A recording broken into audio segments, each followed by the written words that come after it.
Magandang araw mga kagabay, ngayon po ay July 12, 2025, araw po ng Sabado, debosyon natin sa Mahal na Birhen. Napakaganda po ng ating ebanghelyo sa araw na ito. Ipinapaalala sa atin ng Panginoon na walang alipin ang mas hihigit pa sa kanyang guro. Ano pong ibig sabihin nito? Walang kahit sinong tao ang mas makahihigit sa karunungan ng Diyos. Yun po yung ibig sabihin niya. Kaya tayong mga tao, kung ano man ang ating kakayanan, ay nanggaling lahat yan sa Diyos.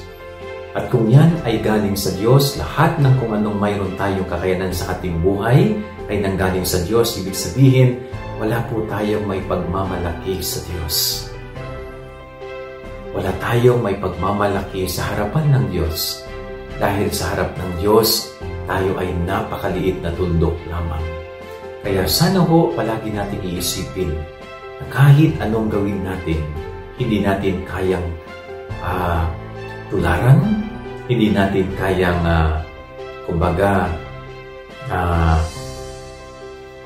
yung taasan pa yung kakayanan ng Diyos. Hindi natin kayang mas iangat pa ang ating sarili kesa sa Diyos. Kaya sana po huwag nating kalilimutan ang katotohanan na ito. Huwag nating isipin na kahit wala ang Diyos, kaya nating gawin ito.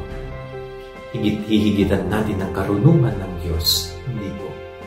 Manatiling mapagkukunan at palagi nating natandaan na kailanman hindi natin kayang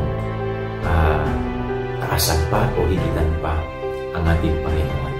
Yan ang ating gabay araw ng maghapon. God bless po sa lahat. Pagpalain kayo ng Panginoon.